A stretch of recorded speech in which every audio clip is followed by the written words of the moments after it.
So begin by allowing your body to become comfortable. Pick a posture that feels good for you and your body. Maybe it's sitting on a cushion or a chair. Maybe it's lying down.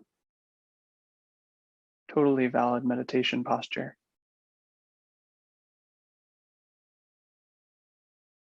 Find a position of your body that feels good to you right now.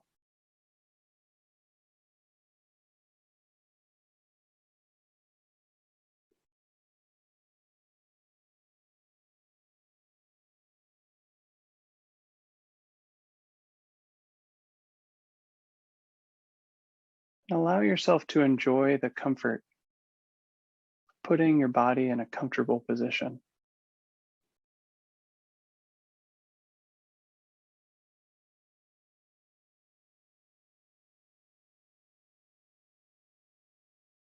It's a small pleasure, but it's a valid pleasure and you can really enjoy it.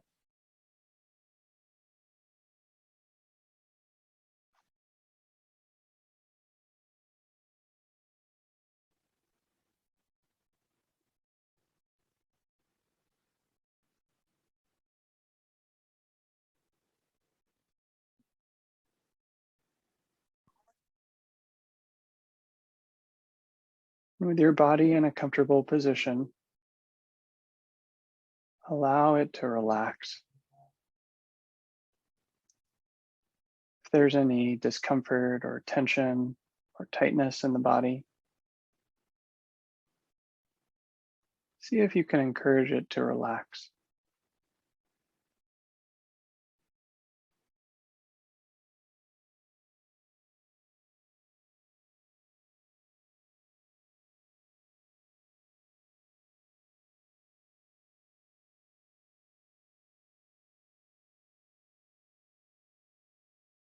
Maybe there's tension in your jaw, or your shoulders, or your arms, or your legs, your feet. If you find tension or tightness in any part of the body, gently invite it to relax.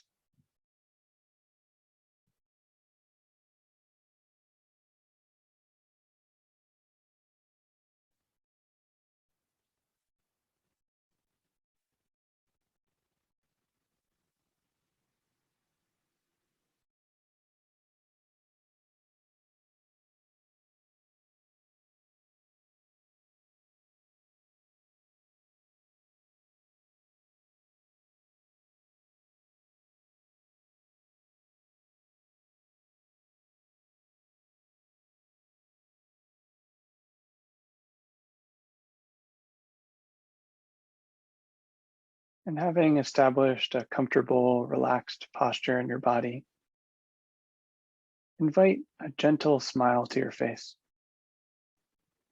Just a gentle, easy smile. It doesn't have to be a huge grin. Just gently allow your mouth to smile.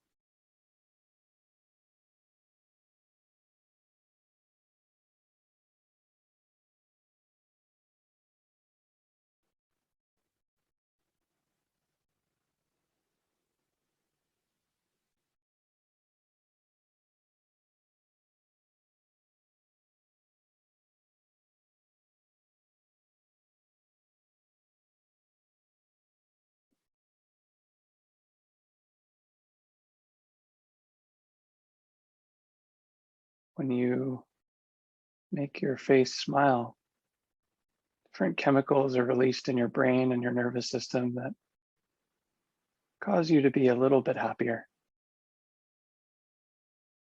We want to encourage that process. So invite a gentle smile to your face and see if you can maintain that for the whole practice period.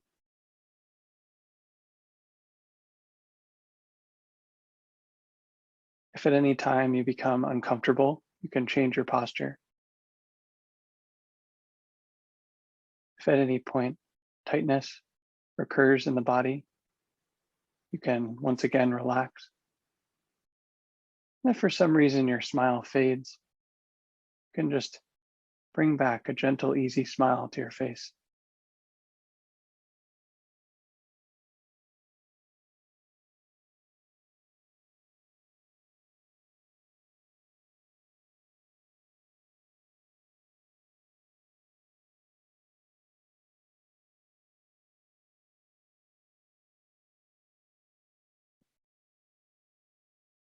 And with the body prepared for metta practice, begin to prepare the mind for metta practice by taking a few moments to consider things in your life that you're grateful for.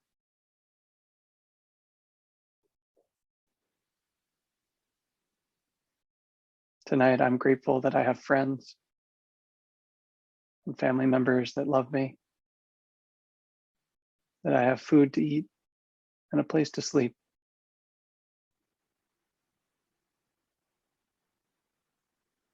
Take a moment to reflect and consider things in your own life that you feel grateful for right now.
As you consider things that you're grateful for, notice if there's any resonance in the body, if it perhaps increases the smile on your face or brings some joy into your heart. If there's any resonance in the body, really enjoy that.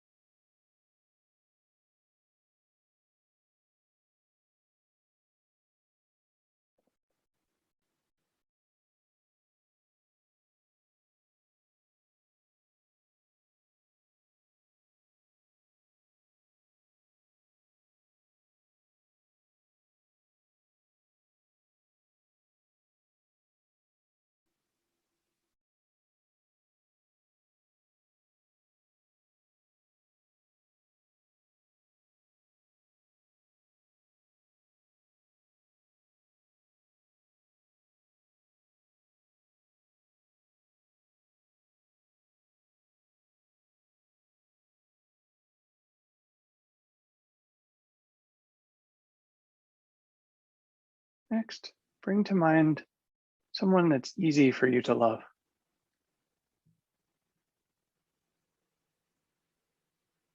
One possibility would be a small child or a baby or an animal, perhaps a puppy or a kitten, a panda bear or penguin.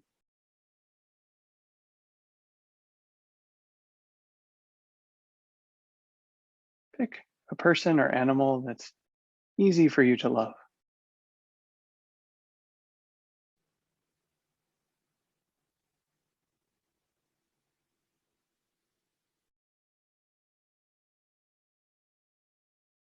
In your mind, wish that this person or animal would be happy. You can use a phrase like, "May you be happy," or "I want you to be so happy," or "I love you." See if you can intend that this person or animal would be happy, would experience joy and love.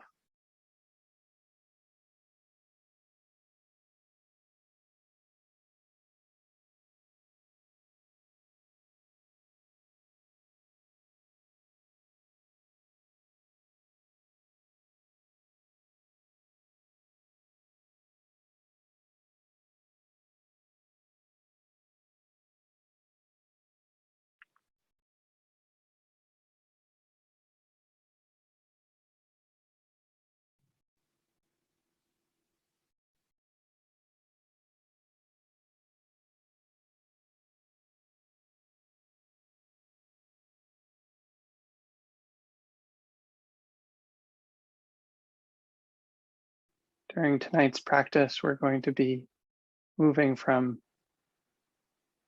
easier challenges to more difficult challenges, things that could bring up difficult feelings or memories or emotions. If at any point it becomes too much, you can always return here to wishing an easy to love person or animal happiness and love, or to gratitude practice, or just to smiling, just simply to smiling. All of these are totally valid forms of metta practice. But if you'd like, we'll be moving into a specific form of metta practice, forgiveness. Begin by imagining that you know a small child, very small child, perhaps the age of 3. You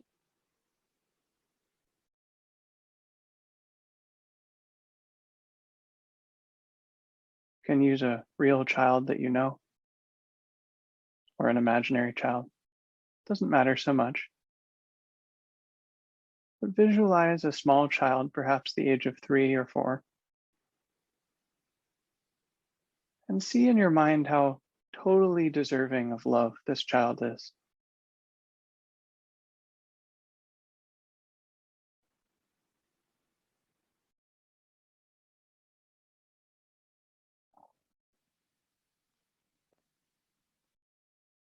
Just a small, innocent child, full of wonder and joy, innocence. They deserve love and care.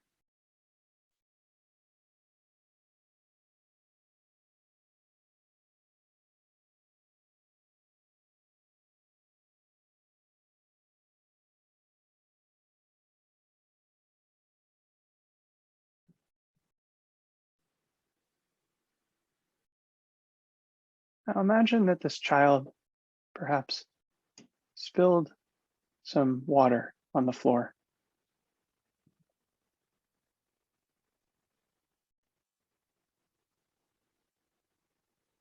Made a bit of a mess. It's inconvenient. You have to clean it up.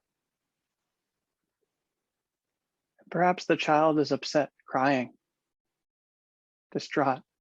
They spilled the water and made a mess. And they're afraid that you'll get angry at them.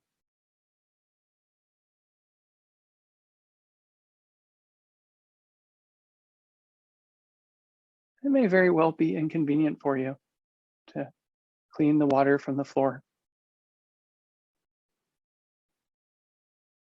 But despite that, you know this child is so worthy of love. So worthy of love. See if you can imagine that in your mind.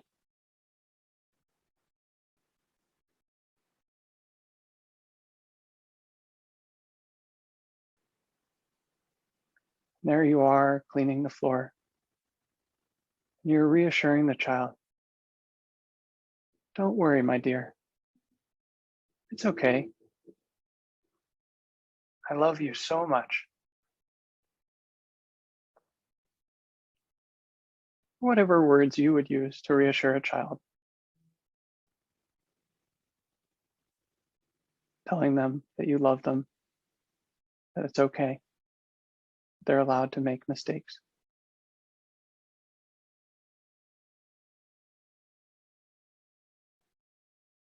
See if you can imagine that in your mind and feel the love for this child in your body.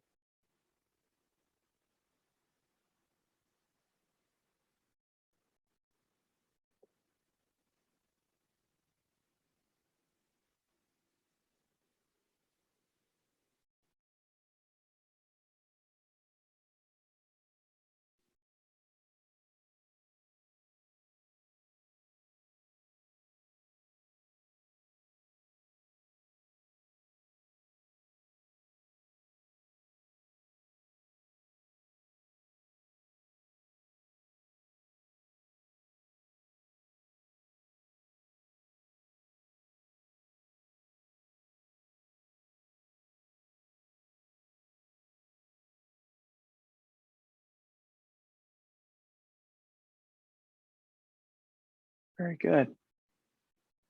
Now, imagine that one of your adult friends has hurt you,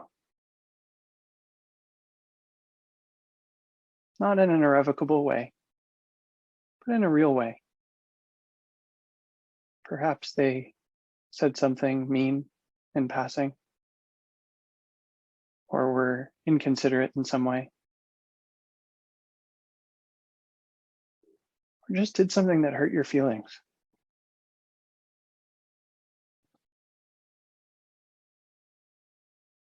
Imagine a situation like that in your mind. Again, it doesn't have to be huge or enormous, and it doesn't have to be real either. Imagine that a friend has hurt you in a meaningful way.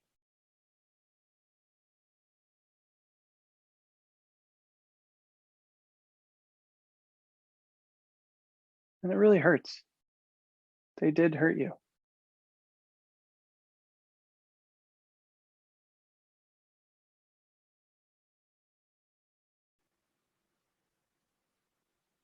Imagine what that might feel like. Having compassion for yourself, feeling the hurt, acknowledging it.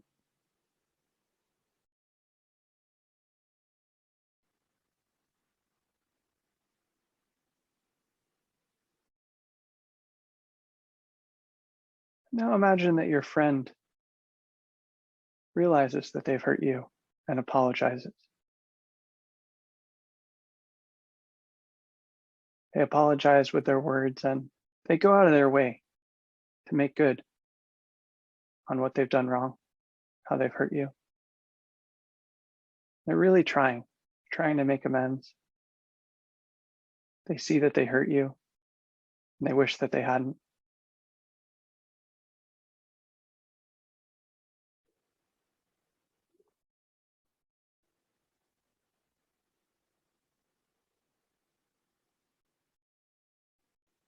See if you can forgive this friend in your mind,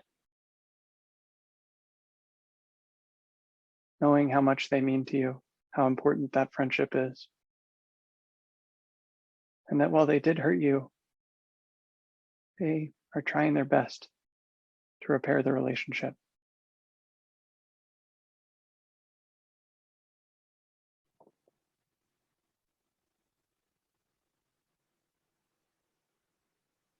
Imagine forgiving a friend like that in your mind.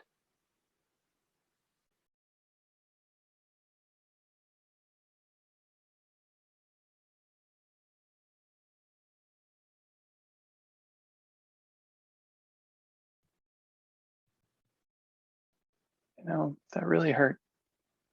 It really did. But I forgive you, and I love you, and I care about you. We can still be friends.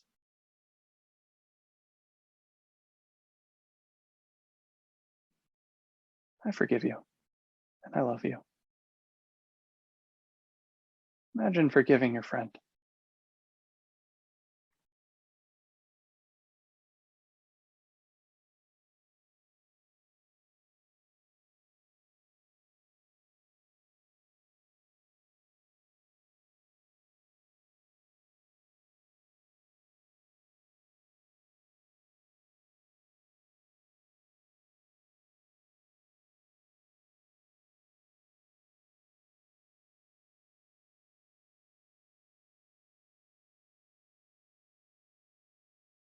Very good. Now remember a time when someone did hurt you, a real situation when someone hurt you. It doesn't have to be the biggest hurt you've ever experienced, the worst harm anyone's ever done to you. In fact, I wouldn't recommend that.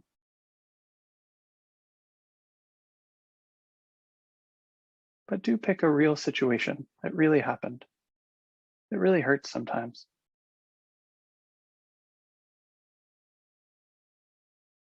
Maybe one that you think of from time to time.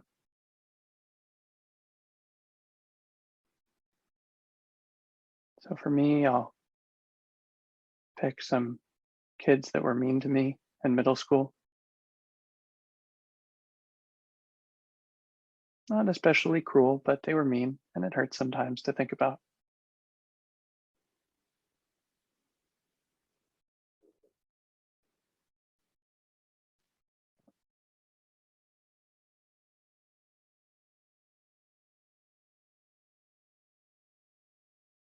Really acknowledge the hurt, having compassion for yourself, knowing that it did hurt, seeing why it hurt, what that felt like.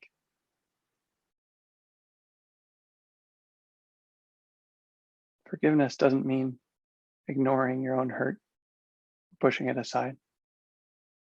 It really requires that you acknowledge it and love it.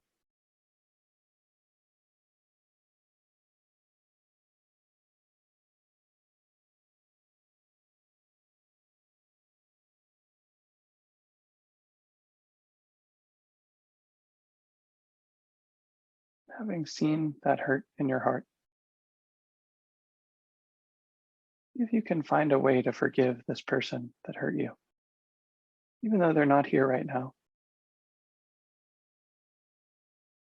if you can access that same flavor of forgiveness, even a little bit,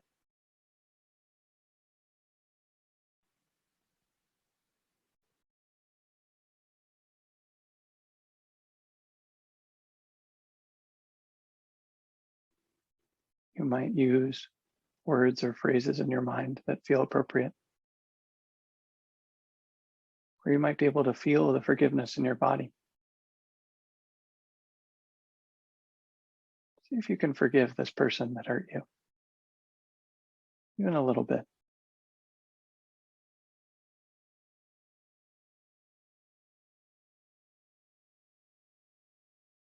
It really hurt, but I forgive you.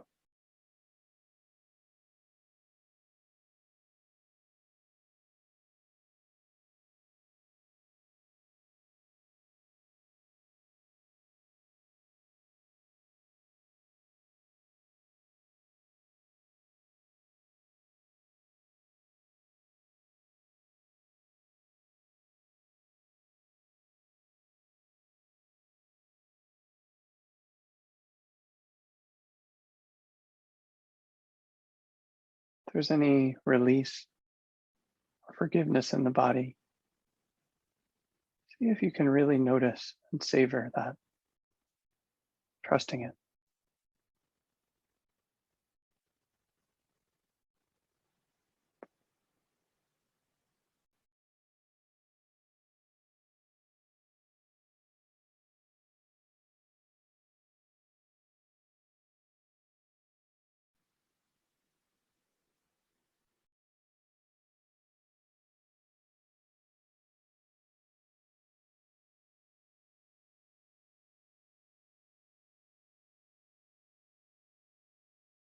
Very good.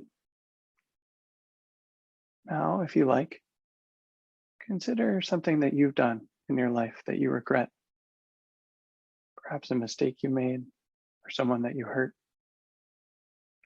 Again, it doesn't have to be the worst thing you've ever done in your life. It could even be very small. Choose something that you feel regret over, guilty about.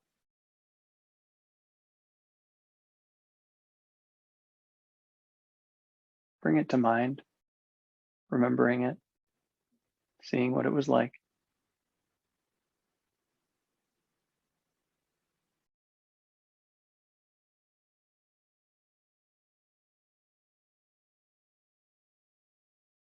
And again, really acknowledge any hurt or regret or guilt that comes up. We don't want to push it away. There's wisdom in it.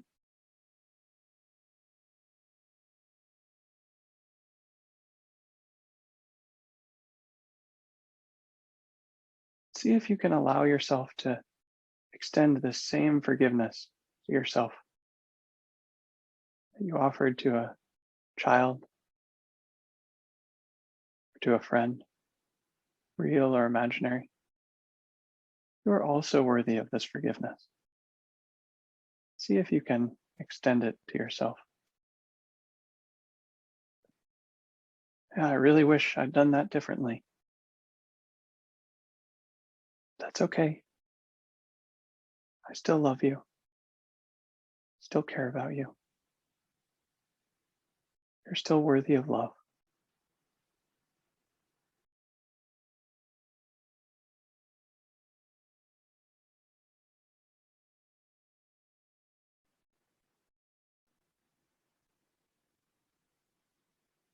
See if you can forgive yourself, even a little bit.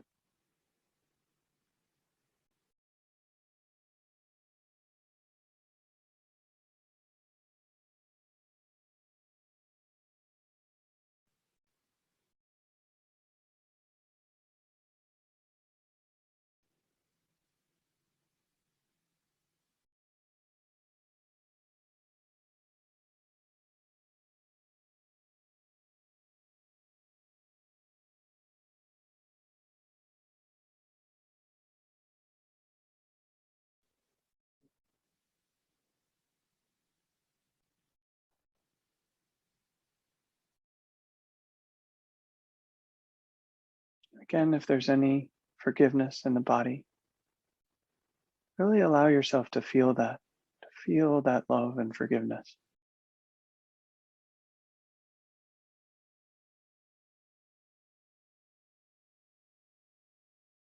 You deserve it.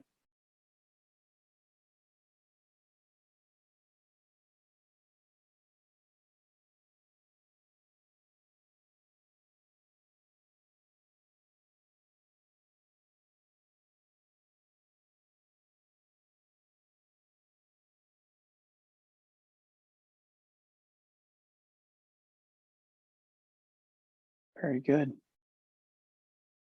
Now, finally, take a moment to look back on this practice period. What was it like for you? What happened?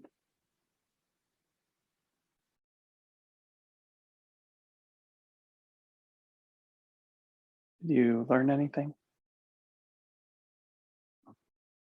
Experience anything new? Was anything hard? Consider as you look back.